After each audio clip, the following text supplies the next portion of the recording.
Namaskar. Hello everyone. This is Esther Mino here. Welcome to my channel Pure Soul Astrology. I'm happy to announce that I'm starting a new series of tarot reading. Tarot reading को मैं बहुत time से करना चाहती थी. सच बताऊं तो जब मैंने एस्ट्रोलॉजी सीखने का सोचा था तो किसी ने मुझे बोला कि आप टैरो कार्ड रीडिंग सीख लीजिए, ये आसान भी है और लेडीज़ को सूट करती है, तो आपको मुश्किल नहीं होगा. क्योंकि एस्ट्रोलॉजी जो है, वैदिक एस्ट्रोलॉजी है, ये बहुत मुश्किल है. और मैं तो ठहरी मैं नंबर 22 मास्टर नंबर हूँ, तो कैसे कॉम्प्रोमाइज़ कर लेती.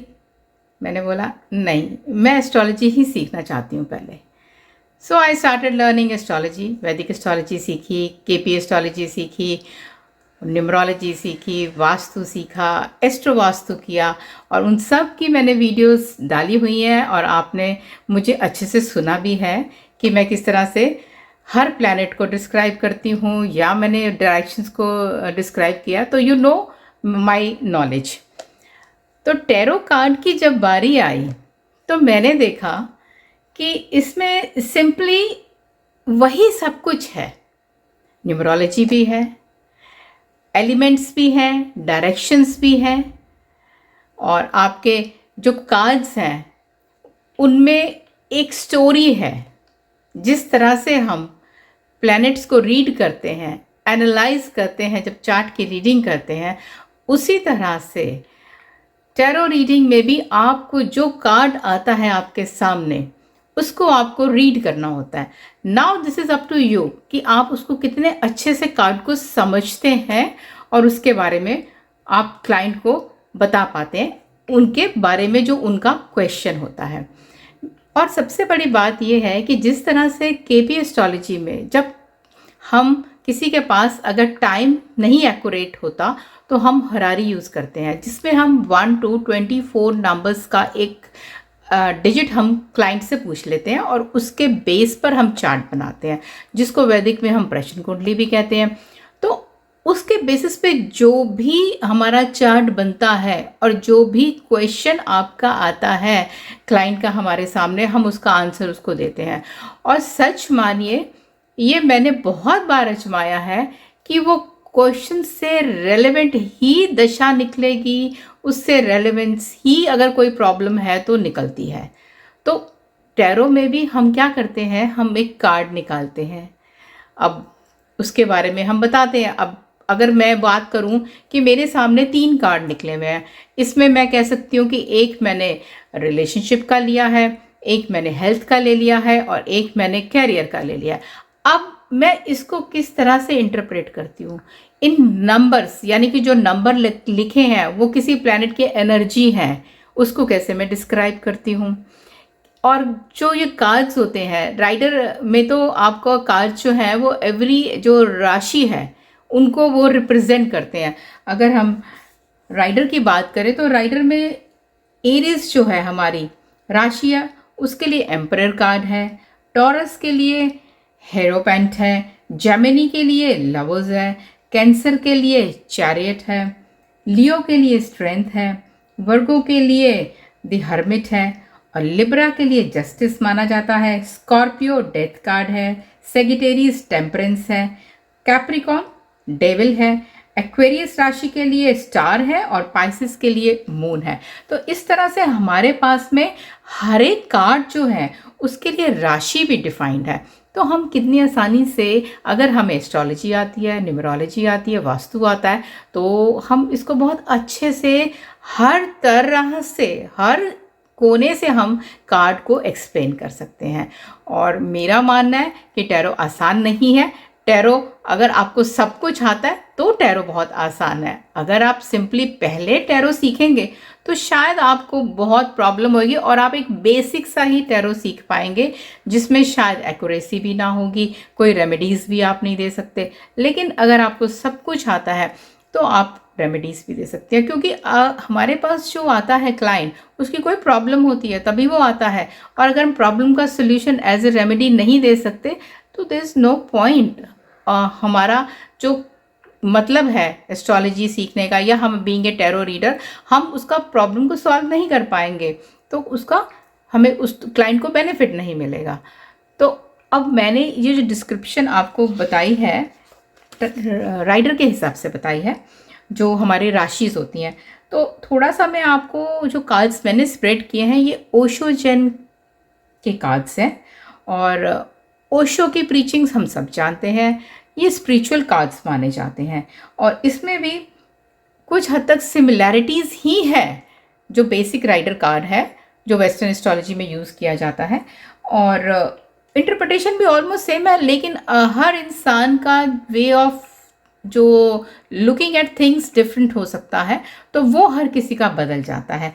किसी की एक्यूरेसी बहुत होती है और किसी की उस लेवल तक नहीं जा पाती है। तो हम ओशो जेन को अगर हम समझने की कोशिश करेंगे तो यहाँ पर भी 22 कार्ड्स हैं जिनको हम मेजर अरकाना के कार्ड्स कहते हैं। इसमें द फूल है, एग्जिस्टेंस है, इनर वॉइस है, क्रिएटिविटी है, द रेबल है, नो थिंगनेस है, द लवर्स है, अवेयरनेस है, करेज है, एलोननेस है, चेंज है, ब्रेक थ्रू है, न्यू विजन है, ट्रांसफॉर्मेशन है, इंटीग्रेशन है, conditioning, thunderbolt, silence, past lifes, innocence, beyond illusion, completion and the master. ये 22 जो कार्ड्स हैं ये मेजर अरकाना के कार्ड्स हैं। अब इनको आप कैसे इंटरप्रेट करेंगे, that is up to you. अगर आपको टैरो की रीडिंग करनी है तो माइनर अरकाना में भी 4 सूट्स होते हैं, जिसमें फायर है, जिसको हम एक्शन ओरिएंटेड कार्ड्स कह सकते हैं। इसमें किंग ऑफ फायर है जो क्रिएटर है, क्वीन ऑफ फायर शेयरिंग होता है, नाइट ऑफ फायर इंटेंसिटी होता है, पेज ऑफ फायर प्लेफुलनेस होता है। और फिर इमोशनल कार्ड है वाटरी साइन। वाटर एलिमेंट में हमारे पास में हीलिंग आता है, king of water, queen of water है रिसेप्टिविटी, नाइट ऑफ वाटर है ट्रस्ट, पेज ऑफ वाटर है अंडरस्टैंडिंग। उसके बाद में क्लाउड्स आते हैं जिसमें हमारा आता है king of clouds control, queen of clouds morality, night of clouds fighting and page of clouds mind. इसके बाद में हमारे कार्ड्स आते हैं रेनबोज के, जो अर्थ एलिमेंट के माने जाते हैं। मास्टरी ऑफ द फिजिकल है ये। इसमें किंग ऑफ रेनबोज है अबंडेंस, क्वीन ऑफ रेनबोज है फ्लावरिंग, नाइट ऑफ रेनबोज है slowing down and page of rainbows है एडवेंचर। इसी तरह से हम माइनर अरकाना के भी हमारे पास में फायर सूट्स हैं, वाटर सूट्स हैं, क्लाउड सूट्स हैं एंड रेनबो सूट्स हैं, जिसमें each card has got 10 numbers. अगर हम बात करें कि नंबर 2 से जो स्टार्ट होता है सूट जो है वो है फायर का, पॉसिबिलिटीज़ का। Number 3 is experience. नंबर 4 है फायर का जो कार्ड है वो पार्टिसिपेशन है। Number 5 is totality, 6 is success, 7 is stress, 8 is travelling, 9 is exhaustion and 10 is suppression. और एस ऑफ फायर में कोई नंबर नहीं दी गया, this is the card of the source. Suit of fire की अगर हम बात करते हैं तो number 2 is friendliness, number 3 of water is celebration, number 4 of water is turning in, number 5 जो है वो क्लिंग टू द पास्ट है, नंबर 6 जो है द ड्रीम है, 7 ऑफ वाटर इज़ प्रोजेक्शंस है, नंबर 8 ऑफ वाटर इज़ लेटिंग गो है एंड नंबर 9 है laziness, number 10 of water is harmony and S of water जो है वो है गोइंग विद द फ्लो। अब सूट ऑफ वाटर जो है उसमें जो है सेकेंड ऑफ जो वाटर है, सेकेंड कार्ड जो है वो दैट इज़ फ्रेंडलीनेस, और 3 ऑफ वाटर जो है वो है सेलिब्रेशन का, 4 of water is turning in, 5 number का कार्ड है, this is clinging to the past. Number 6 जो है द ड्रीम है, नंबर 7 ऑफ वाटर है projections, number 8 of water is letting go, number 9 of water is laziness, number 10 of water is harmony and the ace of water is going with the flow. अब हम next suit की बात करते हैं which is clouds. Clouds जो हैं वो हमारे नंबर 2 ऑफ क्लाउड्स का है सिसोफेनिया, number 3 of cloud is isolation, number 4 of cloud is postponement का है और ये क्लाउड्स में आता है। और और नंबर 5 जो है क्लाउड्स का कंपैरिजन है, number 6 of clouds the burden है, नंबर 7 ऑफ क्लाउड्स पॉलिटिक्स है, नंबर 8 ऑफ क्लाउड्स गिल्ट है, नंबर 9 ऑफ क्लाउड्स सॉरो है, नंबर 10 ऑफ क्लाउड्स रीबर्थ है, और एस ऑफ क्लाउड जो है वो कॉन्शियसनेस है। अभी फोर्थ सेट ऑफ जो सूट्स है that is rainbow, second of rainbow is movement to movement, third of rainbow is guidance, fourth of rainbow is the miser, fifth of rainbow the outsider, sixth of rainbows compromise, seventh of rainbows patience, eighth of rainbows orderliness, ninth of rainbows ripeness, 10th of rainbows we are the world, and ace of rainbows maturity. इस तरह से हमारे जो cards हैं इनकी ये मैंने आपको सबके नाम बताए जो कार्ड्स हैं, राइडर की तरह ही इसके भी नंबर्स हैं और वो सब जो मैंने आपको नाम लिए वो सब इसमें लिखे हैं। चलिए अब हम देखते हैं कि ओशो जिन के कार्ड्स ने हमें अक्टूबर मंथ के लिए क्या गाइडेंस दिया है। और now you people choose, I have one set of this card for health, relationship and career. Same here 3 cards over here. ये एक लॉयन का कार्ड्स है and this is a dog. तो आप इनमें से जो भी कार्ड चाहते हैं सेट 1 सेट 2 आप सिलेक्ट कर सकते हैं और फिर उसकी जो एक्सप्लेनेशन है वो आपके सामने होगी। तो आप समझ सकते हैं कि जो अक्टूबर मंथ है उसमें आपको जो ओशो की तरफ से क्या गाइडेंस मिल रही है।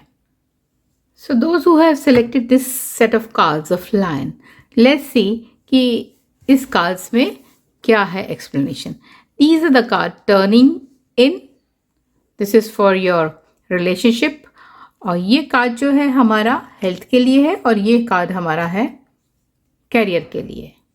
आपने जो चूज़ किया है ये उसके बेसिस पर ही ये तीनों कार्ड्स हैं जो उसकी मैं अब आपको एक्सप्लेनेशन बताती हूँ।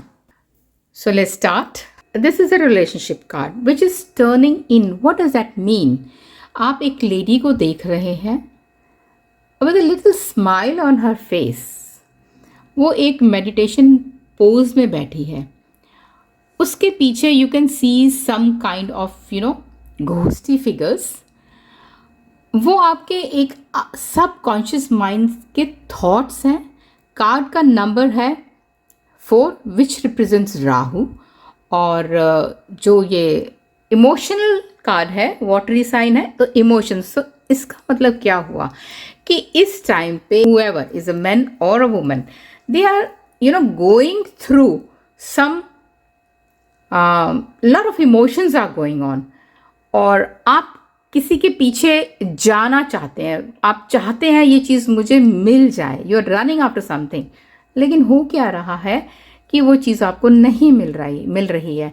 सो there is some frustration which is back of the mind. This figures you can see, जो डाइसी फिगर्स हैं जो हमारे इसके पीछे हमारे को दिख रही हैं लेडी फिगर के पीछे, वो है वो सारी की सारी जो हमारी सबकॉन्शियस माइंड में क्रिएट हो रही हैं।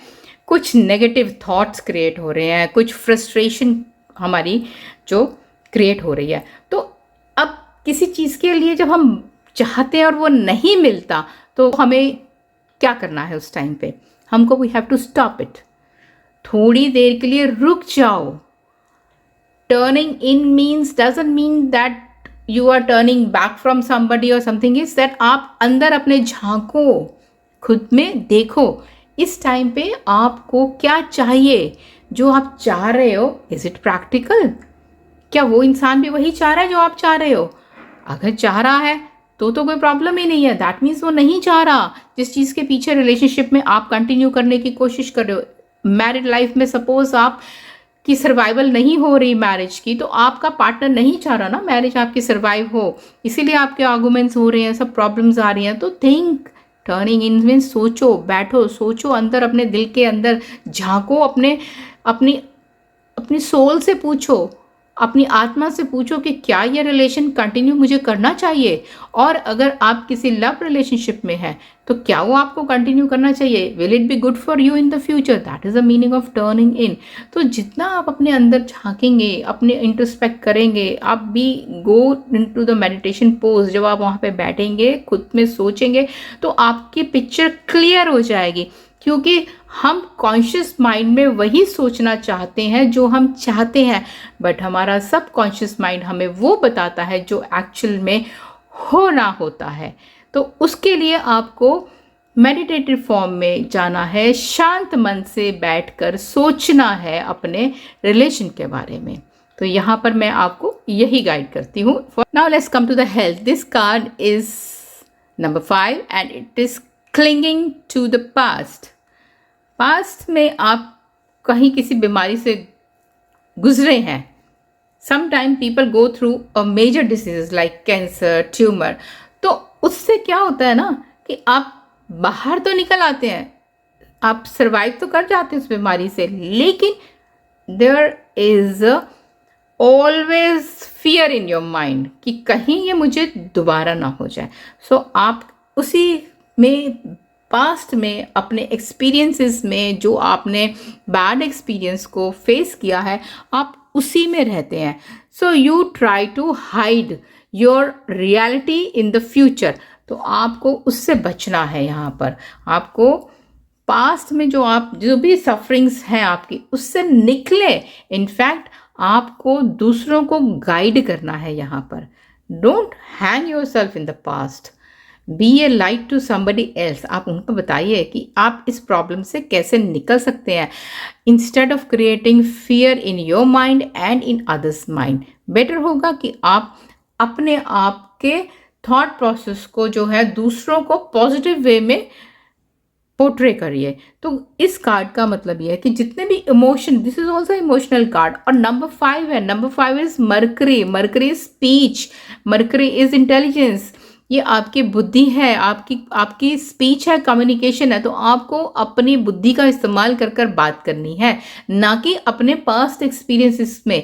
ये हेल्थ कार्ड में निकला है, ये कहीं पर भी, ये रिलेशनशिप में भी निकल सकता था, ये कैरियर में भी निकल सकता है। तो आपको, मैंने ये कार्ड क्योंकि हेल्थ पॉइंट ऑफ व्यू से निकाला है, तो मैं हेल्थ को लेकर ही बात कर रही हूँ यहाँ पर, कि अपनी हेल्थ को लेकर आपको डरना नहीं है। Don't create fear in yourself as well. और इंटेलिजेंटली आपको अपनी जो प्रेजेंट सिचुएशन है उसको फेस करना है। अगर आप नहीं भी सर्वाइव कर पाए हैं तो भी आपको जो आपके प्रॉब्लम्स हुई है, जो what ever you have gone through in the past during your disease और मे बी सर्जरीज, सो उससे आपको बाहर निकल के आपको रिवाइवल की तरफ आपको जाना है। सो आपकी हेल्थ की इंप्रूवमेंट के लिए बेटर है कि don't think of your past. अपनी हेल्थ को लेकर जो भी कुछ भी आपने सहा है उसको भूल जाइए and move on. Next card जो है ये मैंने आपका करियर के लिए निकाला है, मनी के लिए निकाला है अगर मैं कहूँ तो। यहाँ पर ये नंबर 4 का क्लाउड्स का कार्ड फिर से निकला है, और ये कार्ड है पोस्टपोनमेंट का। What is that mean? एक लेडी है जो देख रही है, ग्रे शेड्स हैं, कुछ ग्रीनरी भी है आपको दिख रही है, क्लाउड्स भी है। That means there are opportunities as well. जहाँ ग्रीन आता है तो वहाँ अपॉर्चुनिटीज होती हैं।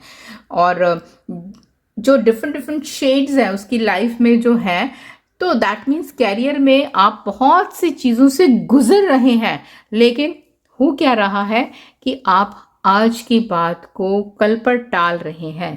कहते हैं ना, आज करे सो लाख का, कल करे सो खाक का। तो वही बात यहाँ पर होती है कि आप अपने कामों को कल पर मत टालिए। आपको अगर कुछ फोकस करा है आपने, because you are in a deep thinking. यहाँ पर जैसे कि देख रहा है आपकी कार्ड में जो लेडी है वो she is just staring at something. तो वो क्या है कि किसी चीज़ को फोकस तो कर रही है, लेकिन it is in the mind only. वो सिर्फ सोच रही है, सोच की एग्जीक्यूशन जो है वो नहीं चल रही। राहु का नंबर है ना, तो सोच बहुत बढ़ाता है, लेकिन कभी कभी when it is too many thoughts जब आ जाते हैं और राहु बिकम्स मैलेफिक, तो अपनी सोच को आप एग्जीक्यूट नहीं कर पाते। तो यहाँ पर यही सजेशन दी जाएगी अपने कैरियर के लिए कि आपके पास अपॉर्चुनिटीज़ जो आ रही हैं उनको ग्रैब करिए, अपने कामों को कल पर मत टालिए, जो करना है उसको कर लीजिए तो आपको अपने करियर में बहुत ज़्यादा फ़ायदा मिलेगा। राहु की रेमेडी कर सकते हैं यहाँ पर आप। नंबर 4 है, आप राहु का मंत्र जाप कर सकते हैं, आप राहु का स्टोन पहन सकते हैं और इससे आपको अगर किसी तरह का स्टेगनेंट लग रहा है अपनी लाइफ में तो आप उससे मूव ऑन हो सकते हैं। आप दुर्गा चालीसा का पाठ भी इसमें कर सकते हैं। This could be a very good remedy for the people who are just stagnant हो चुके हैं, सोच में अपनी कन्वर्ट नहीं कर पा रहे, एक्शंस को नहीं ला पा रहे हैं। Those who have selected this set of cards, so let's see what these cards hold actually for them.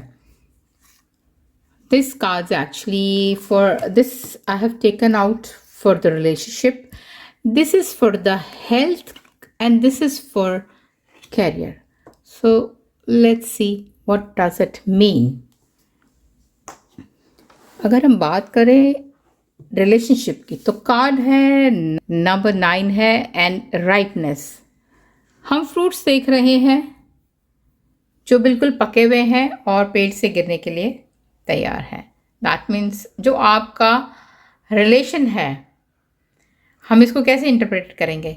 अगर तो आप किसी लव अफेयर में है, so you people are ready to get married. Time शादी के लिए हाँ कर दीजिए, पेरेंट्स से बात कर लीजिए। आपको प्रपोज करना है लड़के को लड़की को तो वो कर सकता है, और अगर इसी तरह से लड़की को भी लगता है कि हाँ I am ready for this next level relationship तो आप उसमें आपकी तरफ से भी यस होनी चाहिए, क्योंकि रिलेशनशिप को लेके ये बहुत अच्छा कार्ड है। अब जो ऑलरेडी मैरिड हैं कपल, मे बी 1 साल 2 साल 3 साल उनकी शादी को हो गए हैं and they are planning to have a baby, पर वो अभी सोच रहे हैं कि करें या ना करें, क्योंकि स्टार्टिंग में मैरिड लाइफ में बहुत सी चीज़ें, बहुत से चैलेंजेस होते हैं जिनको फेस करना पड़ता है। तो this is a right time कि आप कंसीव कर सकते हैं। लेडीज़ जो कपल्स हैं वो प्लान कर सकते हैं बेबी, उसका जो रिजल्ट है आपको बिल्कुल बढ़िया मिलेगा, यानी कि you will be blessed with a very beautiful baby child in the coming months. That is the meaning of this card which has come up. So number 9 का मतलब यहाँ ये आ रहा है, जो आपने एनर्जीज अपनी रिलेशन में डाली या जो एनर्जी आपका जो लव अफेयर था उसमें जो आपने साल स्पेंड किया, that is complete. Now is the time to go to the next level. Number 1 यानी कि स्टार्ट अ न्यू बिगिनिंग। तो आप फैमिली लाइफ भी स्टार्ट कर सकते हैं, आप अपनी मैरिड लाइफ भी स्टार्ट कर सकते हैं। That is the meaning of this beautiful card of ripeness. So you can go ahead in your relationship. That's the Osho Zen's guidance for October month में आपके लिए आती है। Now this is card for health. This is little I can say not a very good card. This is a fighting there. That means you are having some health issues. Now health front के लिए ये card थोड़ा सा अच्छा नहीं है। आपको कुछ अक्टूबर मंथ्स में चैलेंजिंग आ सकते हैं, तो आप अपनी सेहत का ध्यान रखिए।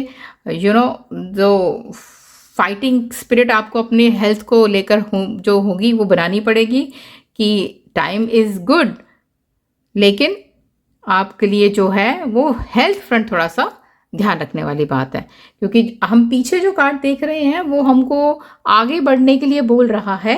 तो आगे की जो बिगनिंग है वहाँ पर हेल्थ फ्रंट पर आपको ध्यान रखना है डेफिनेटली। अगर आप कंसीव करना चाहते हैं तो you must take care of your health. Good diet चाहिए आपको, सब प्रॉपर गाइडेंस चाहिए डॉक्टर की, उसके हिसाब से ही आप चलेंगे। और रिलेशनशिप में भी अगर आप आ रहे हैं तो there will be lot of travelling and all that, so must take care. Anxiety issues भी हो सकते हैं क्योंकि आप एक नए लेवल पे एक नई ज़िंदगी की शुरुआत कर रहे हैं। हमेशा होता है लड़कियों को कि मुझे डाइटिंग करनी है, मुझे पतला होना है क्योंकि मुझे शादी करनी है। So for all this young girls की उनको एक सोच समझ कर ही अपना वेट लूज़ करना चाहिए, ओवर ना कर ले ताकि कहीं हेल्थ इश्यूज़ ना हो जाए। तो ये हेल्थ फ्रंट पे थोड़ा सा आपको कॉन्शियस भी करता है ये वाला कार्ड। अभी हम बात करते हैं जॉब फ्रंट की, करियर की बात करते हैं। तो करियर में I can see a change over here. See change आपके लिए ये नहीं है कि बुरा हो सकता है। अब हम पीछे देख रहे हैं कार्ड्स की जो सीक्वेंस हम जोड़ रहे हैं। अगर आप इन रिलेशनशिप है, शादी करना चाहते हैं, तो लड़की हो सकता है या लड़का हो सकता है अपनी बेटरमेंट के लिए, अपने फ्यूचर के बेटरमेंट के लिए कहीं जॉब चेंज करना चाहता है, कहीं दूर जाना चाहता है। So he is getting a big package over there, तो वो चेंज यहाँ पर दिखाता है कि आप ये चेंज ले सकते हैं। लेकिन अगर कोई इंसान कुछ हेल्थ इश्यूज से ऑलरेडी गुजर रहा है, may be it could be a stress of the work, काम का बोझ इतना ज़्यादा है कि अपनी हेल्थ पे ध्यान नहीं देता, आपको 24 में से कहते हैं ना 10-12 घंटे काम करना पड़ता है, all the time you are sitting and working in front of a computer, तो हो सकता है आपको हेल्थ इश्यूज आ रहे हैं। तो that is a time that you should look for another job जहाँ आपका स्ट्रेस लेवल कम हो। क्योंकि जब हम सीक्वेंस देख रहे हैं तो हमको वो सीक्वेंस यही कह रही है कि आप अपनी सेहत का भी ध्यान रखें, और अगर आपको काम की वजह से स्ट्रेस हो रहा है, आपकी हेल्थ इफेक्ट हो रही है, तो आप चेंज ले लीजिए। जिनको हेल्थ की वजह से कोई प्रॉब्लम नहीं है, चेंज के लिए, बेटरमेंट के लिए करना है क्योंकि वो शादी करना चाहते हैं या they are getting a big opportunity, so वो अपनी जॉब को चेंज कर सकते हैं, so they will be getting better opportunities over there. तो उनके लिए ये महीना जॉब चेंज करने के लिए भी बहुत बढ़िया है। So this kind of reading, those who have selected this soon will match to these people, and the earlier one is for the number 1 is for other set is for people who have selected those. So this is a guidance for the month of October for all the people. I hope आप इसको समझ पाएंगे। This is just a guidance actually through Osho Zen cards. So I would love to read your comments कि आपने मैंने जो आपको guidance Osho Jain की तरफ से दी है अक्टूबर मंथ के लिए, डेफिनेटली अभी तो पूरा महीना पड़ा है, वो आप उसको कैसे रिलेट करते हैं, तो प्लीज़ अपने कमेंट्स मुझे ज़रूर दीजिए। रिलेशनशिप के आप जो चल रहा है आपके साथ में उसके बारे में बता सकते हैं। आप अगर जॉब चेंज करना चाहते हैं तो उसके बारे में भी आप लिख सकते हैं कि yes, this is the guidance for you from Osho Jain cards from astro Meenu. I really thank everybody for watching this, for listening this, and please support me. Do subscribe to my channel, like and share. I'll be coming with more videos on tarot as well very frequently. Maybe I'll give a single card reading for a week, or maybe in the coming months if I get time for daily basis पे भी मैं आपको predictions को ओशो जैन की जो है guidance की मैं आपको देने की कोशिश करूँगी। और मिलती हूँ अगले वीडियो में। Bye bye, take care, see you next soon.